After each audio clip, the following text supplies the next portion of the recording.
Welcome to the Sword and Laser. I'm Veronica Belmont. And I'm Tom Merritt. Apparently it is very cold in space. You know the thing about space?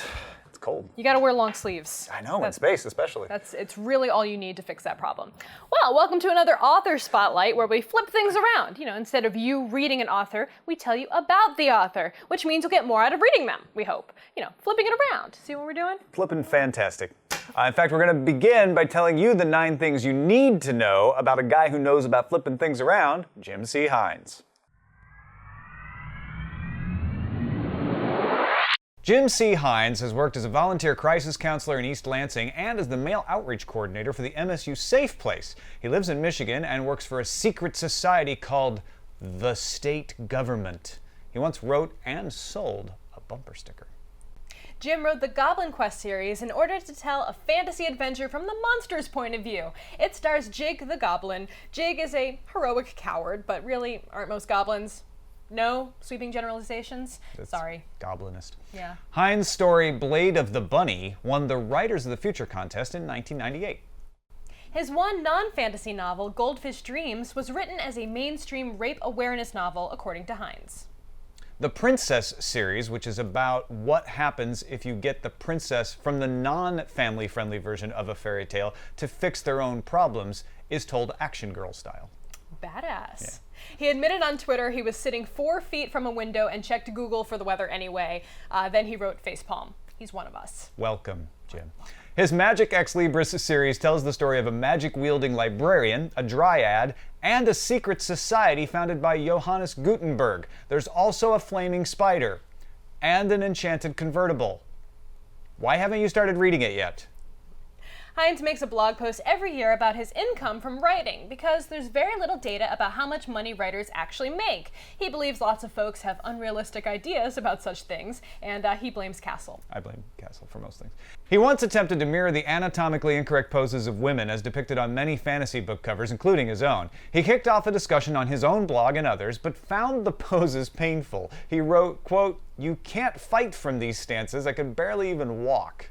Now you know Jim C. Hines looks great in a dress, but there's more to him than that, as Aaron shows us in the whiteboard. If Jim Hines had never penned a word, he would still be my hero. Like the Hawkeye Initiative, his satirical take on the presentation of women in genre fiction has had a Mjolnir-like impact on the insular boys' club atmosphere of the geekosphere. The Reddit incident demonstrates his commitment to those principles. He is an agent for justice, on a mission to drag geek culture, kick and scream though it might, out of its metaphorical parents' basement and up into the sunlight. Happily, he's also a fine writer, and I've mentioned before how his Goblin Quest series forced me to reassess some, questionable behavior, which my D&D characters may or may not have been a party to. Genocide is such an ugly word. I would be remiss if I did not also mention Hines' Libriomancer, a book predicated on one of the secret truths at the heart of geekery. Knowledge isn't just power, it's fun. Librarians get all the fun. The boys have already been handed my copy of Goblin Quest. At this point, I'm simply waiting for my tiny tyrant to be old enough for me to share his excellent Princess series with her. Finish him! Though I'm not really sure she needs any more assertiveness training. Fatality! I don't know, I play video games. I turned out okay. Did Mostly. you? Yes. Ish. Yes, I mean, yes. Ish, mostly You ish. did. No, Okay. you can't have too much assertiveness. That's right, Tom. All right. Hey, you know who knows the most about Jim C. Hines? Jim C. Hines does. Thanks for joining us on the show, Jim.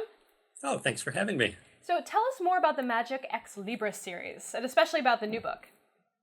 Okay, well, right now there's 2 books. The first one is Libriomancer. The second one is Codex Born. Basically, it's a magic-using librarian from Michigan's Upper Peninsula who has the ability to reach into books and pull stuff out. Whether that's a lightsaber, laser blaster, magic potions, pretty much anything that fits through the pages. And he also has a pet spider who sets things on fire. I've heard a lot about this pet spider, actually. I think there's a lot of spider fans in our audience. We'll get to some listener questions. The fire spider is like the most popular character I've ever done, which I would not have called that. Huh. Is it the combo, do you think? The fire and the spider? I think partly, and partly Smudge, the fire spider, just seems smarter than everybody else. He's just a little spider, but he's the one who looks at things and says, no, I'm going to run away. Yeah. Or if he sees something that he can kill, he's just gleeful and happy about it. Well, we want He's to. just fun. Yeah, he is, and it's a deservedly beloved character, I believe. Thank you. Tell us a little bit about what got you into wanting to become an author. We have a lot of aspiring authors in our audience. Oh, the poor souls. Yes, warn them. No, I'm just kidding. Actually, I've always been a geek. I've always been into science fiction and fantasy. I was watching Star Trek as a little kid, all of the original series, reruns. But it wasn't until probably college that I had a friend who had been writing some short stories. And he would give them to me and say, hey, read this. Tell me if I suck. And I read them and, hey, this is kind of cool. I should try this because, hey, how hard can it be? Famous last words. Oh, yeah. But as I started writing and getting rejected all over the place, I discovered that I loved it. I loved being able to create. I loved those moments of inspiration when, oh, this is perfect. This. And, writer, naturally, I'm out of words now, but. Save them for the page. That's fine. Right. This is why I revise 4 times before anybody sees anything. There are moments when everything just comes together and it's the best feeling in the world. And it makes up for the other 90% of the time. Right, those moments of clarity are all totally worth it, where you're like, this works, love it. Yep. Just there are certain scenes or certain phrases. And then as I got more into it and started actually publishing, being able to connect to readers, not only am I telling stories now, but people are actually reading them. Wow. It's wonderful. There's nothing else like it. Now you've written a ton of short stories, like almost too many to mention. What do you like about that format as opposed to doing something longer like a novel, which of course you've also done? I've done about 40 some short stories. Yeah. I think one of the nicest things about it is I can experiment. I can try new things without having to commit a year to it. There are gags and ideas I can play with. Like a few years back, I did a parody of Sesame Street with a werewolf. There's no way I could have dragged this out for an entire book. I don't know. I'd read that. It's on my website. Or the last story I did was a humorous story about cancer, which was challenging and kind of messed up at times. But in that short format, I could make this work. Whereas trying to do it at novel length, there's just no way. Yeah, I can imagine that would be a challenge. Okay, so we got a bunch of listener questions. The first one comes from Sile, who says he wants to tell you how much I enjoyed your subversion of the hero wins heroine and all's well that ends well trope in Libromancer. I wanted to know, why does using Libromancy cause the Libromancer to use up lots of energy, but also be uninclined to eat or rest? And why does it cause char on the books when they are used too often? It's a very specific question. Somebody's been reading. Yeah. Well, the char is basically sort of magical burning of the book. And that all comes down to energy flow. You're pulling energy through the book. Eventually, that's going to have an effect. If you pump too much voltage through a wire, it melts. If you pull too much magic through a book, it starts to burn. For the Libromancer, it is an issue of metabolism. The use of magic, it means your body is also channeling a lot of energy, and everything just gets shifted into overdrive. The metabolism kicks into high gear. This is where it's burning off a lot of calories. You end up losing weight, etc. And yeah, it makes sense that, okay, I've just done magic. I need to go get some Gatorade. Um, but it just kills the appetite. You've done this.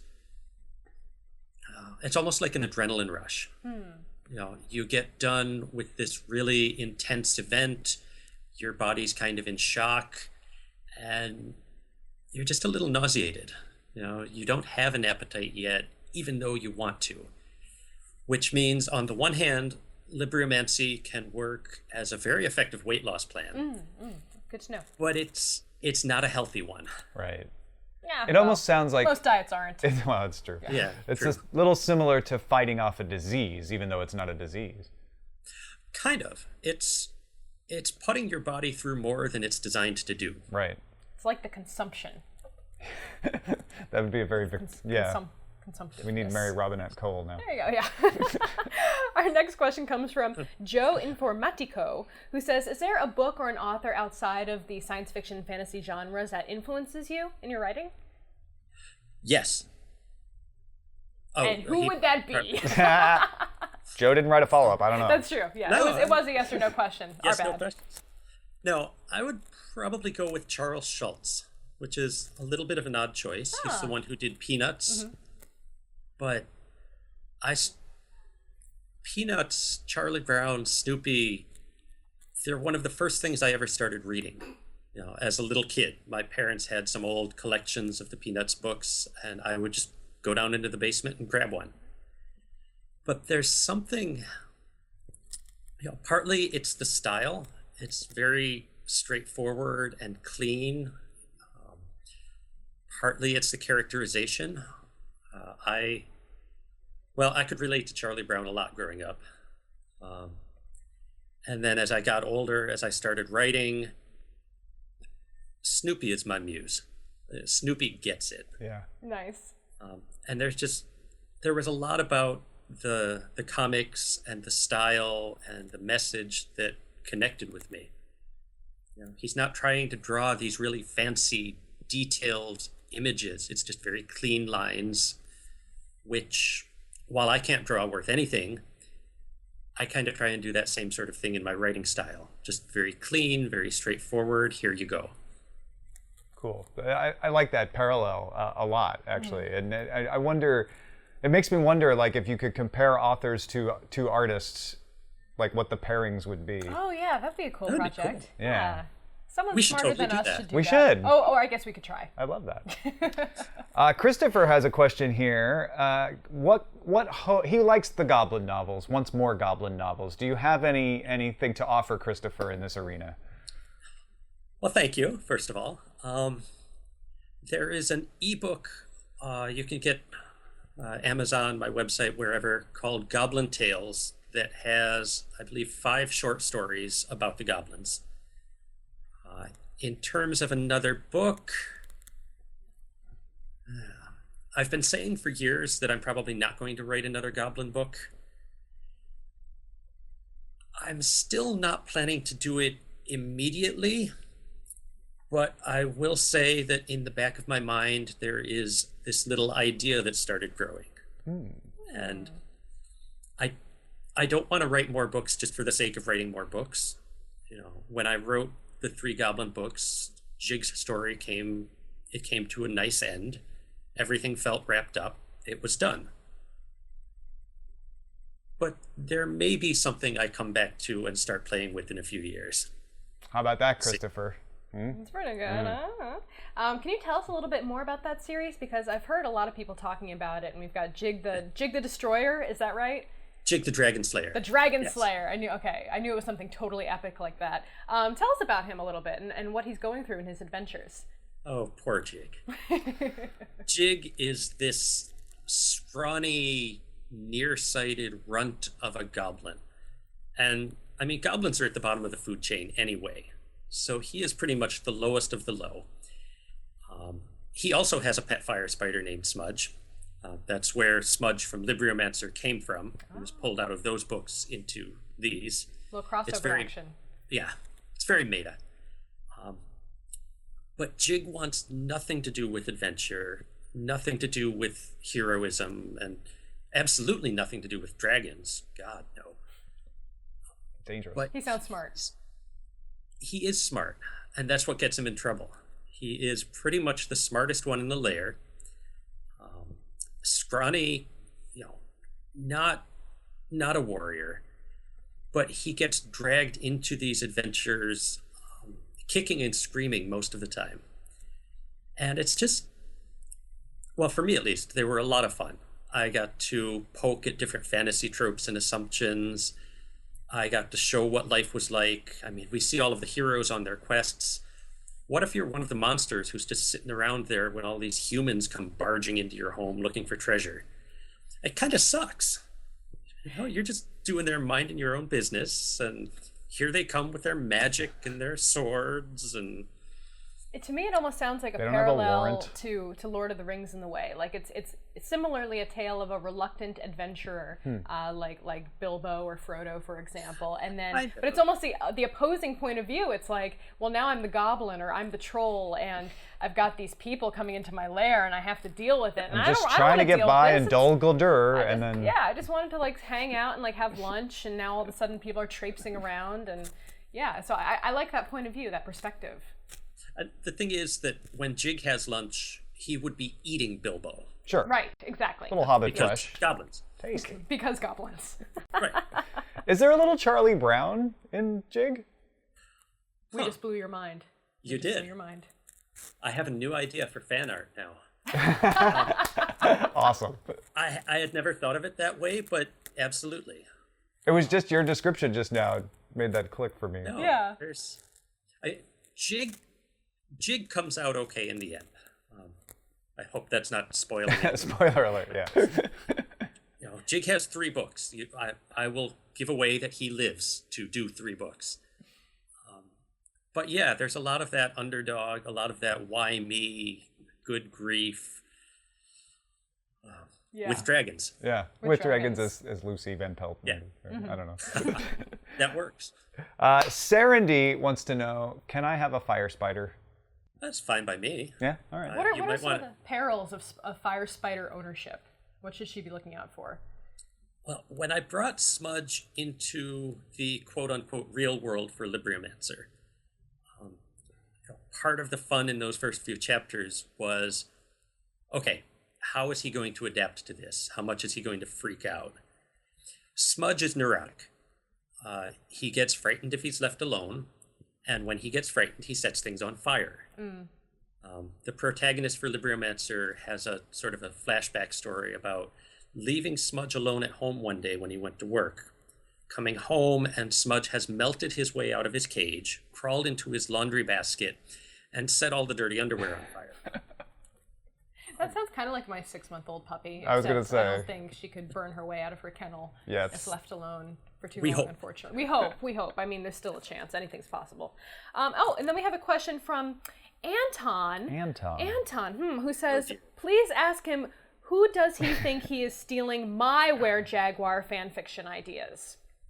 Anton. Anton has some nice books of his own, but they don't have goblins. Yeah. They don't have fire spiders. And the poor man has just been so obsessed with me ever since we did a panel together at Gen Con years ago. It's kind of sad, really. It sounds like you're familiar with this Anton. I know Anton. He sounds familiar to me as well. Yeah. I'm getting something in ringing there. a bell. Yeah, ringing a little bell in my mind. Anton Strout. He's a good guy. That's the guy. We give each other crap when we get bored because that's what we do. I love the interplay between different authors. Having done this show for so long now, I guess it's almost been almost 6 or 7 years now, and we've met so many great authors, but my favorite part is actually seeing the interplay between other authors and giving each other a hard time in Reddit, AMAs and all sorts of stuff. It's such a great community. It's fun to see everyone interacting. I love my author people. I don't see them as often as I'd like, because we're scattered all over the place. But even just being able to go online and connect and chat, it's like a giant water cooler / bar full of really cool, really smart people. And me. Yeah, well, and it's fun for us because we get to lurk over in a corner in the bar and listen in on the conversations Right. when they're on Twitter or Reddit, and that's really fun. Yeah. So super questions? Time for the super questions. Super questions. These are 2 big questions, some of which we asked to multiple authors. The first one is, what is your crutch word? My crutch word. It could be spoken, like at panels, it could be written, but that word that you're always like, oh, I always use that word. Oh, good question. It used to be just the word that. I think I've started to train myself out of overusing it. Just sprinkling it in. Yeah, everything was that. And, that laptop that he took to that convention. And these days, I've got one and I'm totally blanking on it. I think this is what happens when I'm in first draft mode, because I'm working on the first, I've got about 20,000 words of the new novel. And first draft is just, I don't care, I don't pay attention. First draft is supposed to be crap. Yeah. And I take that to heart. So I'm not paying attention to the words as much. I'm not paying attention to polish. Yeah, it's funny when you realize a crutch word and suddenly you see it everywhere. Well, that's the in devilishness. everything you've written ever. Crutch words are crutch words because they hide from you, and that's what his crutch word is doing right now. When I do dialogue Sneaky. on like written dialogue, all my characters start every sentence with well. So Well. I'm like, that is so weak, so lame. That is so well weak. That is so well weak. Anyway. I'm just going to write an entire story out of crutch words. Yeah, that'd be actually pretty funny. Actually, that's another one. There you go. Actually, Basically, is a big you're one right. for me. Basically, Yes, that is one of mine. Yeah, mine too. Curses. All right, our second question. If the C could stand for anything besides your middle name, what should it be?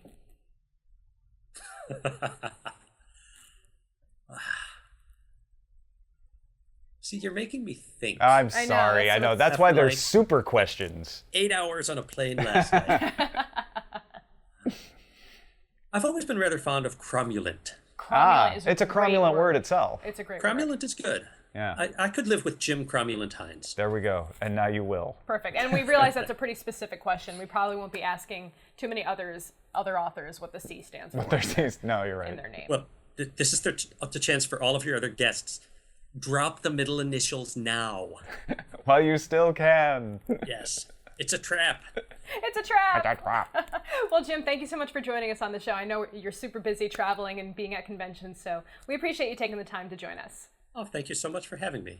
All right, his most recent book is Codex Born, the second in the Magic Ex Libris series, came out November 7th, 2013. Absolutely. Well, that's it, folks. If you want to see more Sword and Laser, there is lots. You can join our Goodreads group at goodreads.com and subscribe to the podcast, both audio and video, at swordandlaser.com. We'll see you guys next time. Bye, everybody. Bye.